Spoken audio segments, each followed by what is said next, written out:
வணக்கம் மக்கள் எல்லாரும் எப்படி இருக்கீங்க? நல்லா இருக்கீங்க நம்புறேன். நான் தான் உங்களுக்கு தமிழ். இன்றைக்கி நம்ம பார்க்க போகிற வீடியோ பார்த்தீங்கன்னா பெல்கிரேட் சிட்டிக்குள்ளார உள்ள ஃபுட்பால் கோர்ட், அந்த ராஜ் சிவான்ற மாலு கீழே வந்து இந்த ஃபுட்பால் கோர்ட் இருக்கும். நான் கிட்டத்தட்ட ஒரு ½ ஹவராக வெயிட் பண்ணிருந்தேன் எப்படி இருக்குன்னு பார்க்கலான்ட்டு. ரொம்ப நேரமாக யாருமே கோல் போடவே இல்லை. ஆனால் இந்த ஒரு செகண்டில் பார்த்தீங்கன்னா ஒரு பையன், சின்ன பையன் தான், பெரிய பெரிய ஆளுங்களாம் வந்து விளாண்டு பார்த்தாங்க, கோல் போடல. ஆனால் அவங்க அப்பாவும் அவங்க பையனை அவ்வளோ அழகாக கோல் போட்டாங்க. அந்த வீடியோ நான் ஃபுல்லாக காட்டிருக்கேன். வீடியோ கண்டிப்பாக பாருங்கள், உங்களுக்கு இன்ட்ரெஸ்டிங்காக இருக்கும். வாங்க வீடியோக்குள்ளே போகலாம். இந்த ஃபுட்பால் கோர்ட்டுக்கு பேர் ரோபோ கீப்பர்னு சொல்லுவாங்க. இது பார்த்திங்கன்னா 2 கேமரா மூலமாக சென்சிங் பண்ணி நம்ம அடிக்கிறத வந்து ஸ்டாப் பண்ணுறதுக்காக உருவாக்கப்பட்ட இயந்திரம் தான் இது. இதில் பல லெஜெண்டுங்க வந்து அடித்து பார்த்துட்டாங்க, அவங்களால முடியாது. இந்த பையன் அவ்வளோ டேலண்டாக பண்ணிகிட்டு இருக்கான்.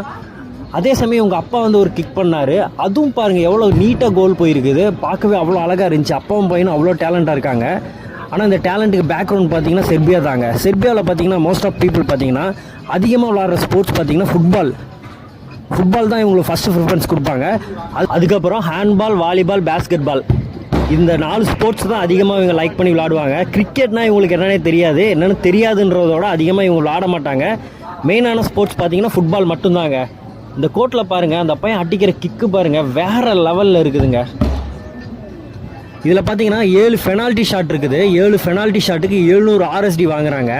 ஆனால் இந்த பையன் பாருங்கள், அந்த 7 பெனால்ட்டி ஷாட்டுக்கு அவன் 14 சான்சஸ் கிடச்சிருக்கு. ஏன்னா 7 பெனால்ட்டி அடித்தோம்னா மட்டும்தான் நம்மளுக்கு வந்து அடுத்த கேம் வந்து ட்ராப் ஆகும். ஆனால் 7 பெனால்ட்டியை அடிக்காமல் கண்டினியூவாக விளாண்டுட்டே இருந்தோம்னா, கோல் போயிட்டே இருந்துச்சுன்னா நம்ம அந்த 7 பெனால்ட்டி அடிக்கிற வரைக்கும் நம்ம ப்ளே பண்ணிட்டே இருக்கலாம். நானே ரொம்ப நேரமாக வெயிட் பண்ணி பார்த்தேன், யாருமே அந்த அளவுக்கு டேலண்ட்டாக அடிக்கலை. ஆனால் இந்த பையன் வந்து ஒட்டி பயங்கரமாக விளாட்றாங்க. பக்கா டேலண்ட்டுங்க. இங்கே பாருங்கள், கோல் சூப்பராக விளாட்றான். இந்த வீடியோ உங்களுக்கு பிடிச்சிருந்துச்சின்னா உங்கள் ஃபுட்பால் விளாட்ற ஃப்ரெண்டுக்கு டேக் பண்ணுங்கள், ஷேர் பண்ணுங்கள்.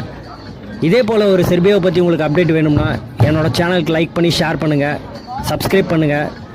அடுத்த ஒரு நல்ல வீடியோவோடு சந்திக்கிறேன். அதுவரை உங்களிடமிருந்து விடைபெறுவது உங்கள் கொங்கு தமிழன். Super shot.